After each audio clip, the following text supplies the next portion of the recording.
I'm Kim Sleezer, president of Triple Ripple Group. I am honored to be here today with four great individuals that dominate the market in Latin America regarding iGaming. I'd like to introduce first and foremost Enrique Romero, who's the head of marketing for Big Bola in Mexico. Sebastian Salazar, who's the general manager for Stellarbet in Chile.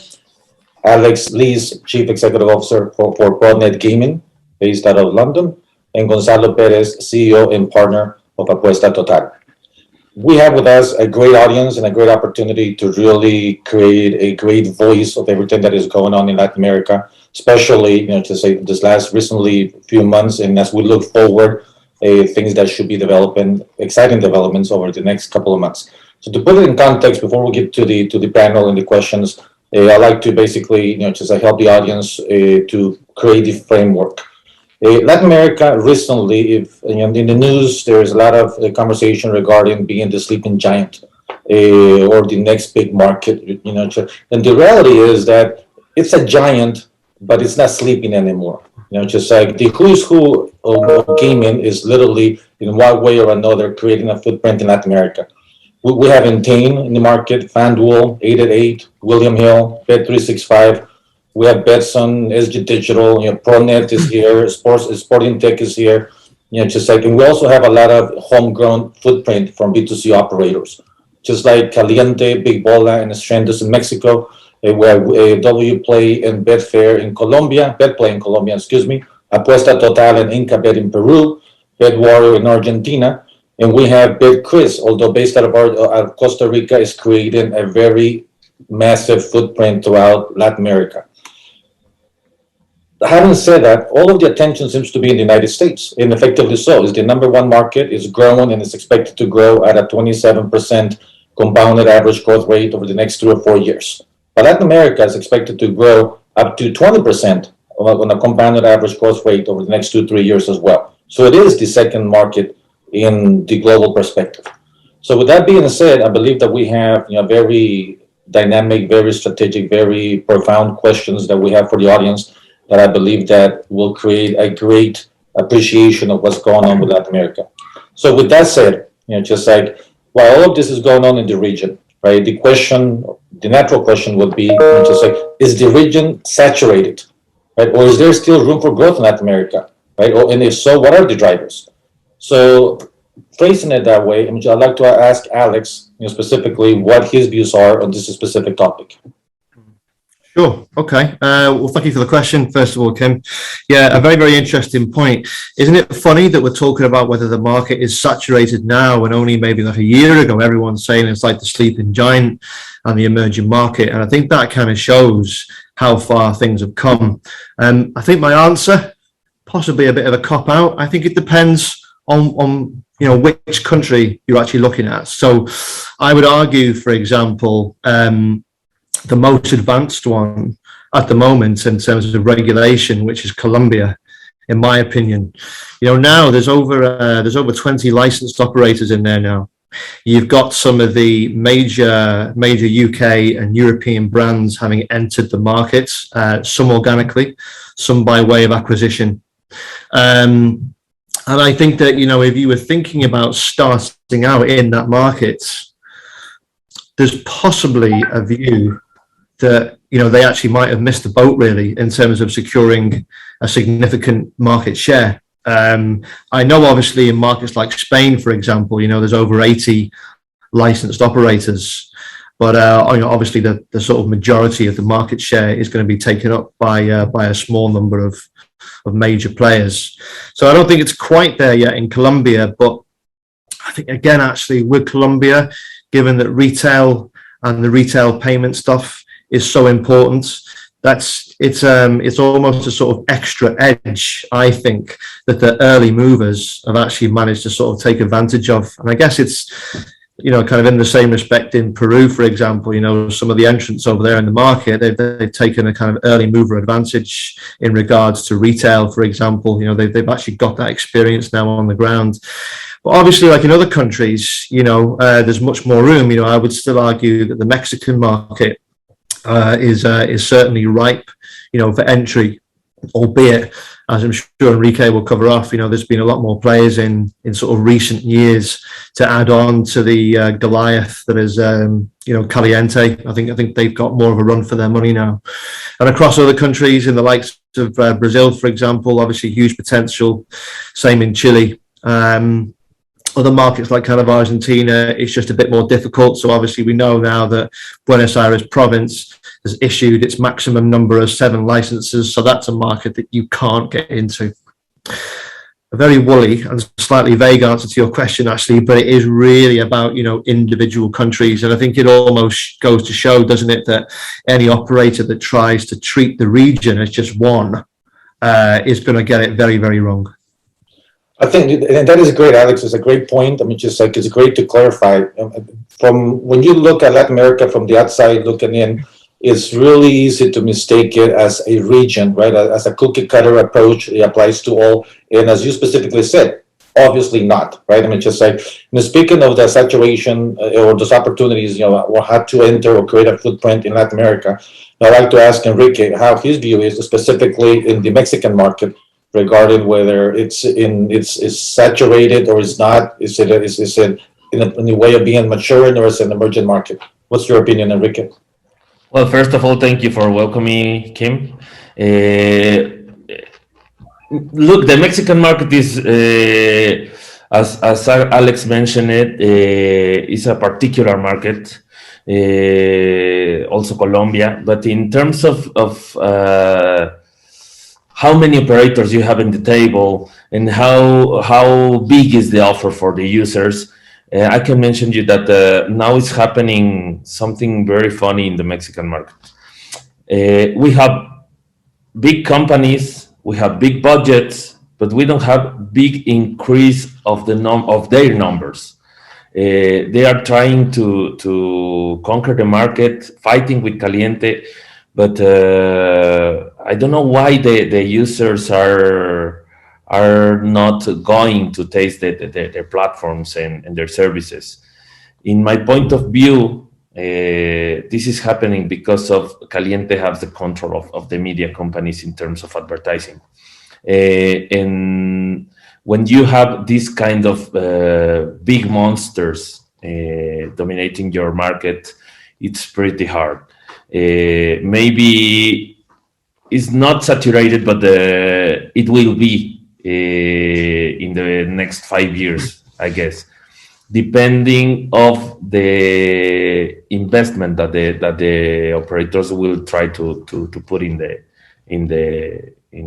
round, Okay, well, and you bring up 2 interesting points. No, one of them is the cost, the acquisition cost, right? The player acquisition cost. That, if I understand you correctly, it could be very, very high, right? If you're having to spend a lot of marketing dollars and basically have a very low conversion rate, right? So that's one point. But it brings me to another reflection to where, and you mentioned Caliente, right? Caliente is the giant, is the local, is Mexican grown, just like it's in the competition, or most of the competition is not. Do you see the competition that is trying to do this doing something differently? I mean, is there a cultural barrier? Is there a strategic lack of understanding of customer behaviors in Mexico that Caliente gets it, but these other operators don't? Basically, Caliente has the advantage in the Mexican market. They came before, they launched before, they are in the minds of the Mexicans since a lot of time. They have land-based casinos. And if you want to fight with them, you need to create something similar. They are the only one that could be, I don't know, call it omni-channel in Mexico. Even when they don't have a single wallet, they have the land-based casinos. They have very good services in terms of online. They have odds for specific markets that another operator doesn't have. They are pretty updated in terms of figures and statistics and I don't know, everything. They have a very good product, but I guess this is part of the growing of the Mexican market. Okay, that sounds like a great and eventually follow up questions, just like, or even forums, where we can exploit it further, as it is very, very interesting, right? It's a big market, has a lot of opportunity, but obviously there is some lessons learned as well as growing pains on how to go about it. I want to direct the same question to Sebastian, being that he's in Chile, and obviously, just like it's a very interesting market. It's a big market as well, with a lot of potential, with a lot of interest from a lot of big groups. And I would like to hear, your opinion, Sebastian, of what you think the Chile market is, now, and how the outlook is moving forward. Hello to all the colleagues. Well, the situation in Chile and the region has received a lot of interest in recent years, right? We all agree about this, especially during the pandemic. However, it's still an immature region, and in Chile happens the same about this immature situation. We have here operating Betson, Coolbet, and other platforms. Incabet is here too with the hotbed, but probably in Colombia, Mexico, and perhaps Peru could be the countries with the most complete offer. In the same page that says Alex first and Kike right now. But I think that we can create new offers with product who interpret like the local customer wants to have to use, and that I think is the real issue with new operations. I don't know if in Mexico could be the same. I know that the problems that Kike put in the table, but in Chile you don't have this situation. Right now is opening Betano, the Greeks one, and I am more in the line that we have a lot of space to grow in Chile for two reasons mainly. One is the penetration of the mobile services and the new incorporation of customers to use the mobile services. That is one. And we are a country with pretty conservative, then the betting and the gambling is not accepted in all the communities. But this situation is changing right now, especially for the pandemic, and that is the opportunity, I think. Okay, so in Latam you will have different realities depending on the country and the stages those countries are. For example, if you think about Uruguay and Paraguay, they both have regulation, but only one operator is allowed to operate. Then you have Colombia, where there are no limit of operators, and they already have 17 operators with 2 players dominating the market. If we talk about Peru, according to some studies, right now there are 34 active brands. That means they're doing any type of marketing. Okay, and we know that they will be coming more competitors in the following month, since we don't have a regulation and it's legal to operate. I think that there is still room in Latin, but in countries where right now there is no regulation, for example, Chile, Ecuador, or Brazil, where many international brands have been taking the risk to operate because they want to be ready when the regulation comes. So I think that regulation is a key factor, but also you will need to keep that in mind that we are in Latam, and you would like to take, or you might to take the risk to start doing something. Otherwise, you might be left behind. that leads us into the next question, right? Which is literally, just like, what is the importance of speed to market? You mentioned, obviously, just like when you're looking at Chile and you're there. I mean, just like you're realizing that there's a lot of opportunity for differentiation or customization of specific service or finding a specific niche, right? So there's also a lot of regulation, basically conversations as far as what would the end product look like as far as for the operators to frame their investment and their landing in Chile, right? So just like how important, I mean, it's just like, I mean, you mentioned that it's important, right? But just like, I want to frame it to you and then pass it on to the rest of the panelists, how important it is once all of this context for Chile's market is established, how important is the speed to market, considering everything that you said? I mean, just like is market share a necessity, is going into Chile, going basically full force ahead in establishing that market dominance, or does it require any other type of strategic positioning to basically stay in the market and be competitive? It's an important as long as a customer experience are not sacrificed, I think. What I mean is the client is willing to play in a platform that lacks certain providers, but I most certainly won't tolerate, for example, issues on the register or on the registration, sorry, or and I don't know, difficulties to understand the promotions or this kind of situations. I think the Chilean customer is not too sophisticated as an European customer.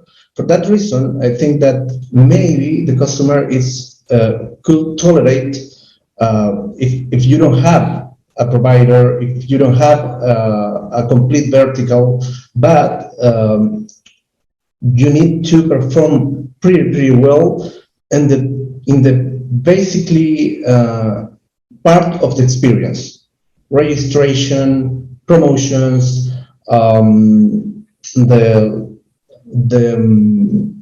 the way or the tools that you use to communicate your experience to the clients, to the customers, and try to make something local or look like a local platform. And this includes the languages, the idioms, sorry, the customs, etc. Okay, I'll frame the same question to Enrique for the Mexican market. Just because I think there is some similarities, but there's also some differences, and there are different opportunities as probably different pain points as well. But Enrique, tell us, just what's your viewpoint, regarding the speed to market, specifically for the Mexican market? Well, Sebastian has a very good point. The customers are pretty different in Latin America, even when we share a language. It is happening also in Europe. Sometimes you can be connected with another countries in terms of mentality and so on, but at the end you have the different behaviors, and this is happening in Mexico, and it is costing a lot of money to the companies that try to acquire in a fast way the users. If you want to catch the big users, you need to create a very good product, and you need to create a very good atmosphere around the product. It means maybe getting sponsorship, I don't know, media deals, affiliate deals. You need to create a big platform for your final service, that is the page itself. And at the end, it means money. But if you have a big budget and a smart knowledge about your customer, it will be a waste of time and a waste of money. And if you have a big knowledge of your customer, even when you have a small amount, you can be more successful than the other ones. For instance, we have one model in Big Bola. It if you come to Mexico and you say, hey, I just want to go into the Mexican market, we will help you with a lot of things, taxes, laundry money, and so on. And another providers of license are just giving you the license and forgetting you.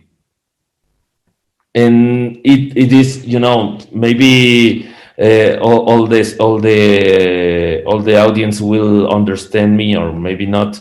Es crónica de una muerte anunciada aquí.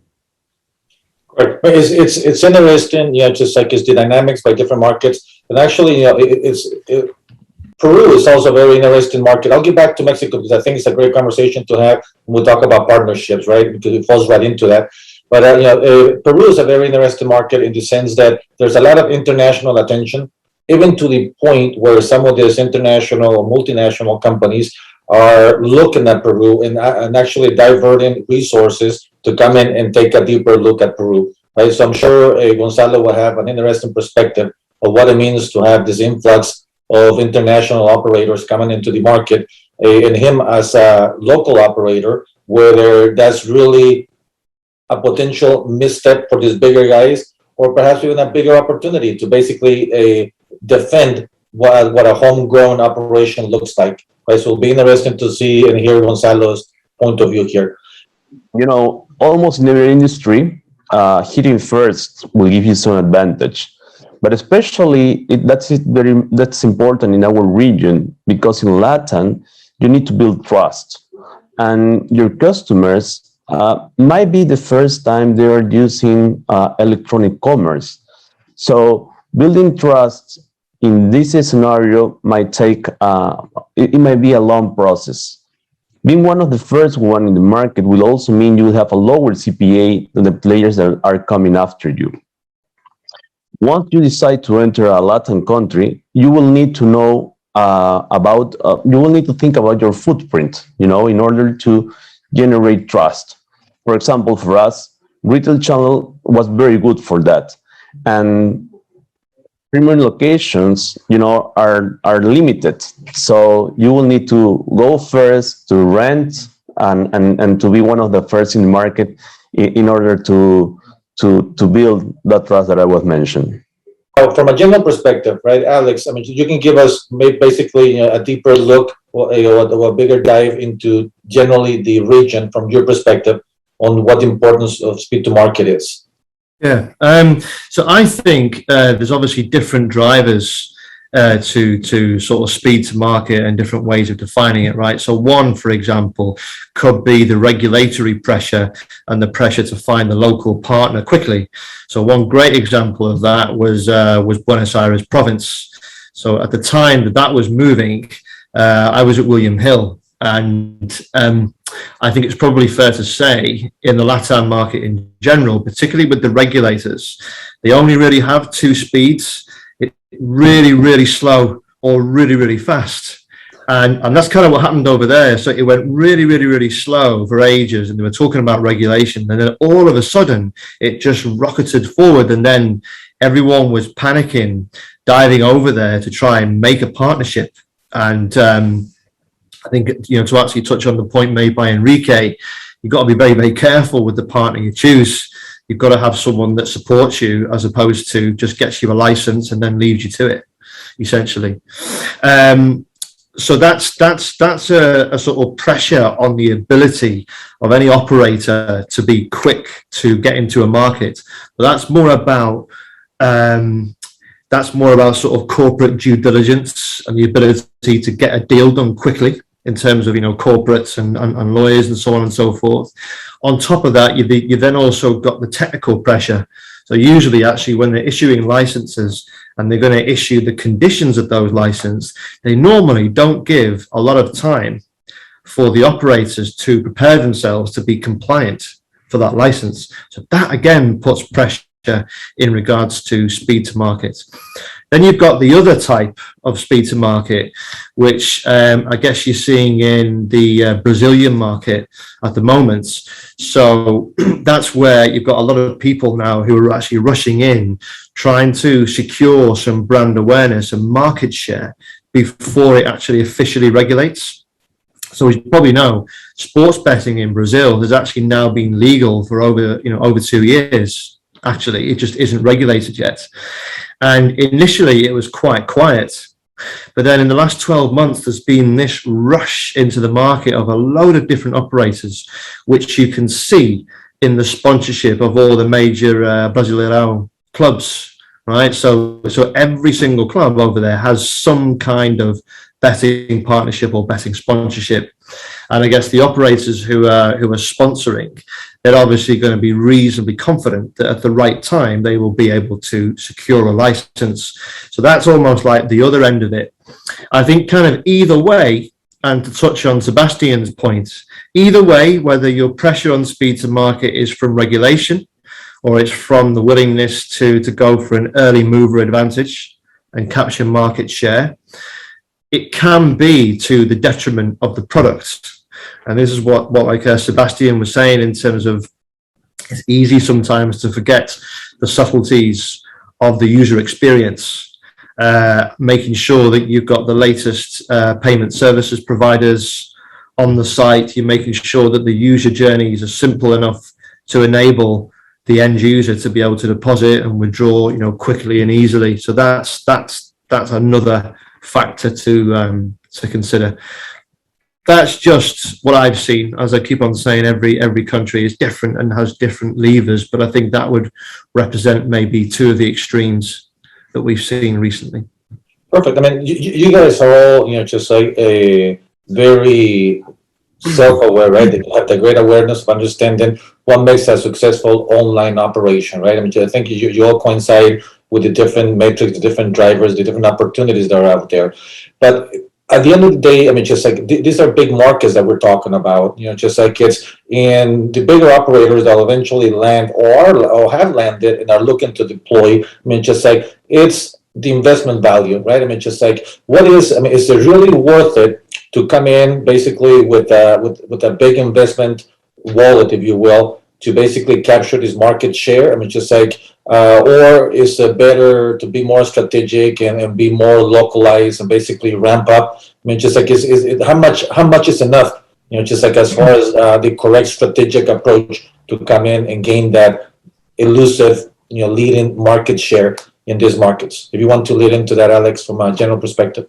I guess I can give an example there, maybe of the Mexican market, if I may. I have had the pleasure to get over there and sort of travel around and see the various operators in action. And I think, like as Enrique said before, with like an operator in that market like Caliente, who has actually swallowed up so much of the media space, both in terms of sponsorship and TV and so on and so forth, that it's kind of driven the CPAs quite high, for the marketeers. And therefore, I kind of get the impression, certainly from the operators that we work with in the Mexican market, that they almost need to find a more tactical way of acquiring customers. I think to try to outspend Caliente, like you're just going to get torn apart every day, really. So you've got to find an angle and a different way of kind of acquiring the customer, and maybe find a way to do it whereby you can bring them in from the more lucrative channels with a higher player value. I would suggest. So you've got to be careful there. I think that's a good example of that sort of market. And let me add something, Alex, and maybe Sebastian and you will agree with me. These foreign operators that want to land in Mexico or in the Latam markets in general, they need to create or develop a new team. They need to have, if you have somebody in social media, you need somebody native of the country. If you want to create, odds, you need somebody native of the country to create those odds. It will help you to create a good service, a good platform, a good web page for the user. If you don't create this kind of teams, and for instance, I remember, I don't want to mention the company, but I remember one company who used to approve and to launch the promos from UK working in the Mexican market. It is impossible. It will take you a couple. It will take you a slow chain of work. You need to have somebody land based in your country. You know, if you have business in China, you need to go to China. Hmm. It's the same in Latin America. Yeah, I totally agree with that, 100%. Yeah, well, first of all, it's very important to understand that each country in Latam is completely different. You know, even some regions in our countries are different. Therefore, you cannot have the exact same product across Latam. It's key to understand and know that knowing very well your customers so you can give them a product that is that they are comfortable with. According to the market you are reaching, you have to study if it's better to use local money, US dollars. For example, talking about the sports betting, you have to understand the more attractive markets in order um, to know when to adjust the prices, lowering margins, or maybe creating some special markets to differentiate from your competitors. If we talk about online casino, you need to know that land-based casino has a strong presence in our markets.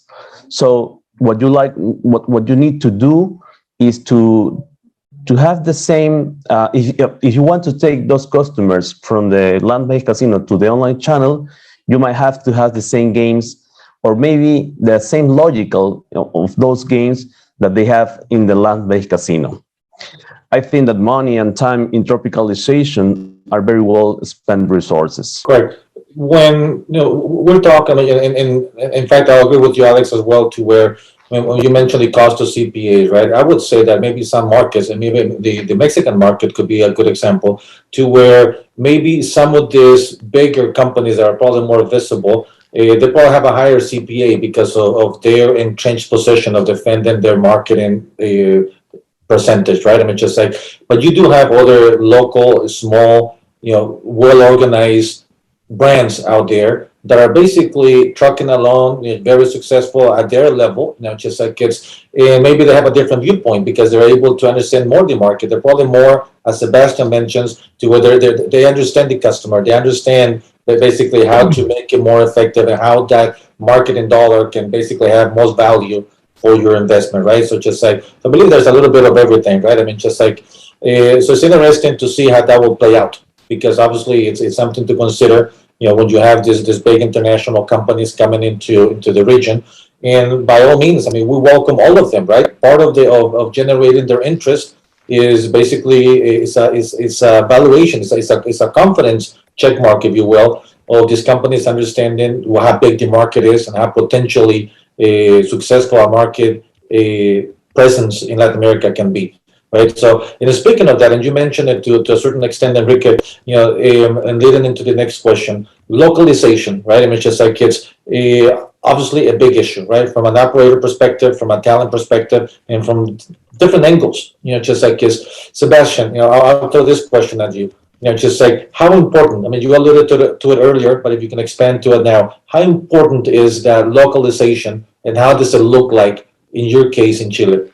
Thank you, Kim, for the question. I'd like to give you an approach about the experience of Stellarbet as a new brand, a new company with 8 months in Chilean market. And to Stellarbet, we find an opportunity supporting female team football players, right? What's a different strategy because the category it's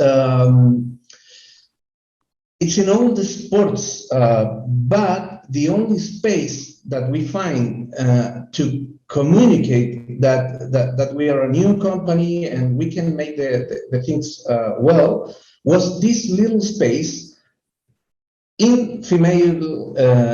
I know in Mexico you have Caliente supporting female clubs, football teams too, but to start an operation in a country like Mexico, you need to find where you can express yourself, your company, in every spaces in where where these competitors doesn't have marketing, no?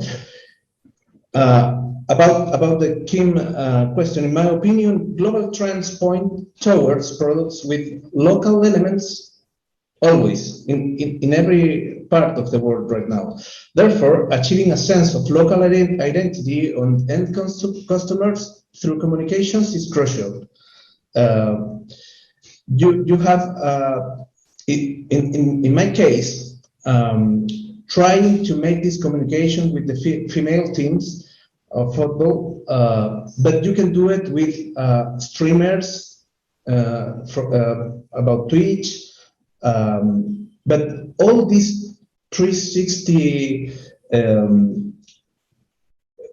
ways to communicate your ideas or your website needs to connect with the website, with the promotions, with the influencers, with the TV, with programmatic. All the communications need to be I don't know how can I say congruente, align to align all these communications.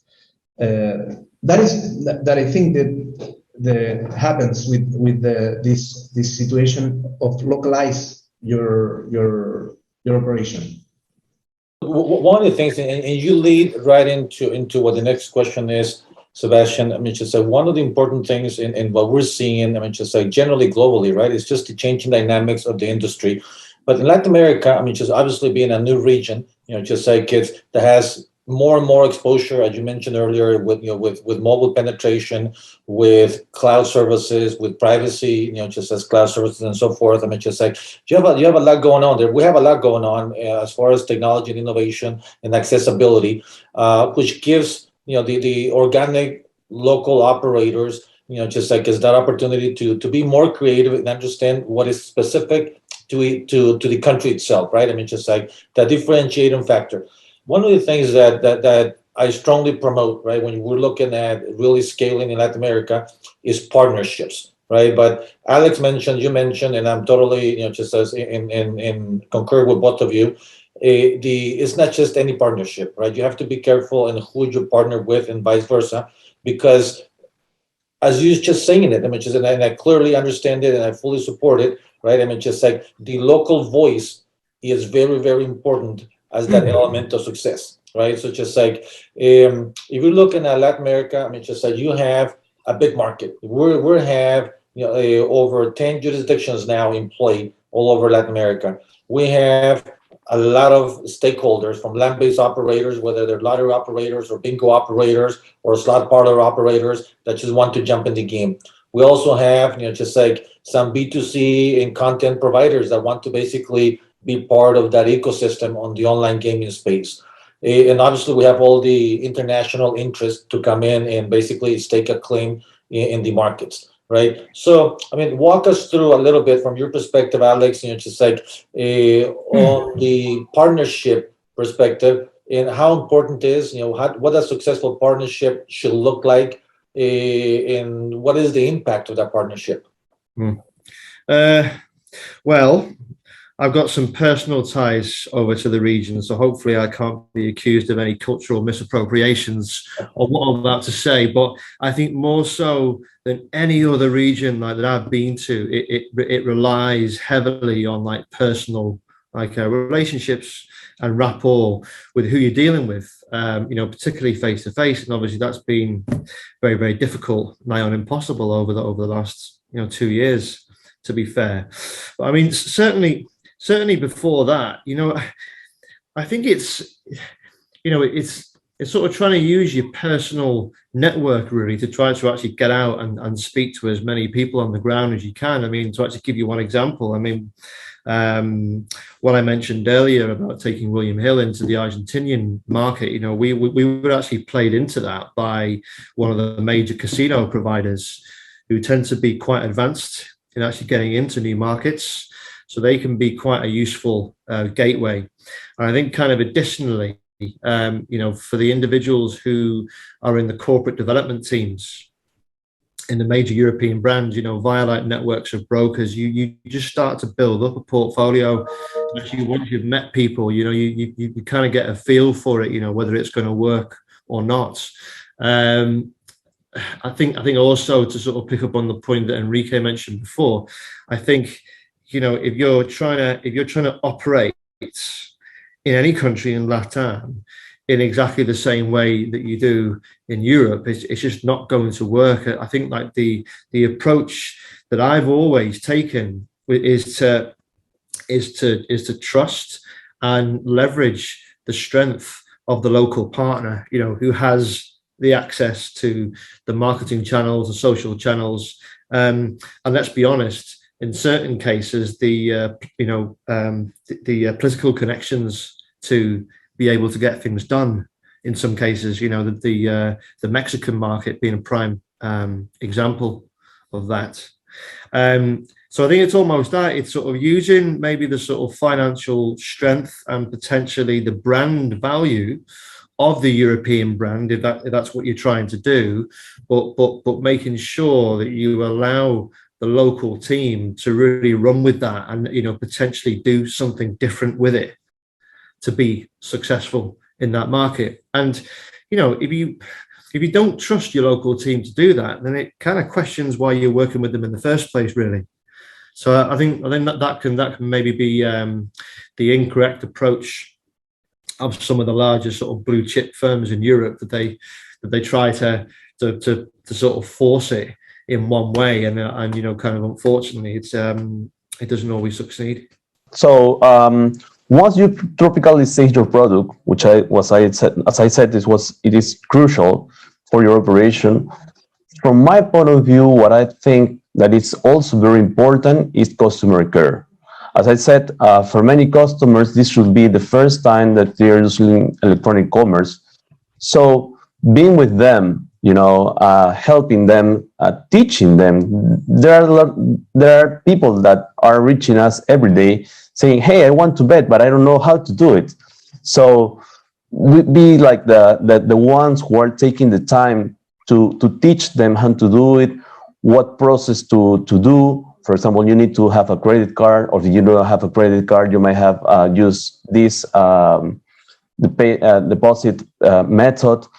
So from my point of view, what it's really crucial and what it's really important, it's all about customer care. Because yes, once you're in a country, you can have almost the same offer, but if you don't are with your customer through this process, then he might be left, you know, from the process. And it's interesting that you mentioned that, you know, just like to the fact that, I mean, if we were to create a list, let's say, you know, say, Sebastian, you know, give me your top 3 dream partners, right? I mean, just like, it's probably too easy to make a mistake and say, you know, 1, 2, and 3 in the global perspective, right? But you may not know anything about them, right? You may not know if there's actually right synergies, whether the investment value is the same, whether the appetite is the same, whether the timing is the same, right? I mean, just like, so in reality, I mean, just like, this is a concept of buyer beware of sorts, right? I mean, just like, I believe each other's part is to do a thorough due diligence of what the intent and the purpose is of each, right? What each needs of each other, and how collectively they can actually move forward with a viable path to success, right? I mean, just like, so it's a necessity of the partnership, but it's not that simple, right? When you look at, and by my accounts, in Latin America, there's probably 75 to 100 operators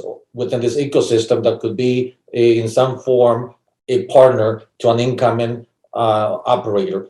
But not all of them is not a pick and choose of any of those. I mean, literally, I mean, just like, you have some operators, like you well said, that will get you the door, right? I mean, just like through those relationships and those contacts, you may be able to land there, right? But on the next phase, you may not be able to execute because maybe you don't have that support that a local relationship really has, right? Or you go even further, you may not be able to be sustainable if you don't have basically that partner that is able to provide all those mechanisms for you to keep going and be successful, right? So it's a complex process. It's to understand who the right partner is, but obviously, you know, just like it's something that has a very, very high value. Sebastian, just like from your perspective, right? I mean, just like you're an organic operator, you're going on your own. I mean, just like you're growing at a certain level. You mentioned the success that you're having. I mean, just like, does it make sense for you to actually have a partner versus you understanding that you can probably scale at your pace and then be able to be successful with the vision that you have for the company? Well, I think that there are no recipes to have the perfect mix to have or not have a partner. For us right now, it's pretty simple because we don't have partners, and that it's easy to take some ways to make the difference in your business, but sometimes make the business alone could be difficult too, and you can make bad decisions. Maybe if you are operating in your own country, a partner could be a good could be a good partnership if they apport with experience, with technology, maybe with investment to make marketing. I don't know, but in the same line that Alex says before, if you go to make this business to other country, you need to know how they are. In Spain, they said, donde fueres, haz lo que vieres. Where you go. I mean, Rome do as the Romans do. yeah, absolutely. But I think that you need to interpret what the customer wants in the country, in the local space. In Brazil, it's a pretty good example, and I think in Mexico too, because you have a country, a big country, 200 million people, but inside the country you have many different cultures. Mm-hmm. Mm-hmm. You can try to expand your operation starting with a region, with a local region. I don't know, like Belo Horizonte in Minas Gerais, in Brazil. Maybe you can make an easier operation starting with a feeling about what they want in that region, not in the country. In US, it's the same. Yeah, I totally agree with you. No, and speaking, Alex, from ProNet perspective, right? You have aspirations to obviously be, just like anywhere and everywhere possible, right? I mean, just like, and the goals are ambitious. When you look at, how that roadmap could look like, I mean, just like, just to give you a perspective, right? It's, if you have, just mixing everything that we talked here together, but if you have a potential placement, right? It's just like where you can come in a country and your B2C operator is a land-based operator that has no experience in online gaming, you're probably gonna have a difficult time deploying, going live, and even if you do go live successfully, there may be a hard time sustaining, right? Because the models are totally different, right? The business models are totally different. So, I mean, it probably makes sense, just like it's to understand how there could be some type of synergies from the local land-based operator to a possible B2C online operator, to where there could be a collection of synergies and be more successful executing, right? Or even in Sebastian's case, right? I mean, just like it's, you may have homegrown B2C operators that are just starting to, and they're probably do, plenty of missteps, miscalculations, some growing pains, maybe some added unnecessary investments. So from your perspective, when you look at, how to be successful for ProNet, I mean, just like, what's your vision on how to be more successful in the region? Yeah, I mean, our core business is as a technical platform provider, right? So we're providing them with the proprietary sports book. We're providing them with all the casino providers. We have over 120 kind of integrated into the platform at the moment. And I suppose that would be all very well just to say, well, listen, if you want to go into that market, we'll give you the technical solution. We'll have all your PSPs integrated. But I think, as you correctly pointed out, and this is also due to the pandemic, of course, is that the transition actually from retail to online, which of course is probably the most common one in Latam. I think like retail has been prevalent there for some time, and the pandemic has really only sped up that process. I think, as you correctly point out, many of these operators on retail, they don't have the experience in online. Now, technically, we could be hands off and say, well, go and find a marketing team, off you go. But that's not what we're really about, actually. I think it's more about being able to add a lot more value with a much more consultative approach. And that's why we have like a managed, services team, for example. So if they want to have the platform and also the customer service and the CRM and the sportsbook and casino management and the design and the payments, risk and fraud, we can do all that for them. And like in some cases, that can end up being a permanent solution for them, and they're happy with that. In some cases, it's for a fixed period of time, whereby after a while, they actually get to learn particular parts of the business, and then they actually choose to sort of internalize that function within their own sort of organization. So I think that's the approach when it comes to local operators. When it comes to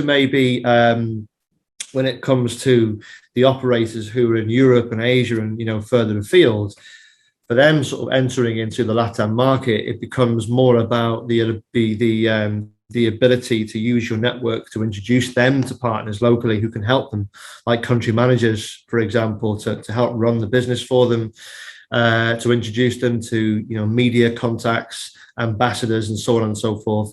Also, potentially some of the more mundane stuff, but really important stuff like law firms and how you go about opening a company locally, for example. For a foreign operator going into Latam, it's all alien to them. So that tends to be our approach for those two different kinds of clients.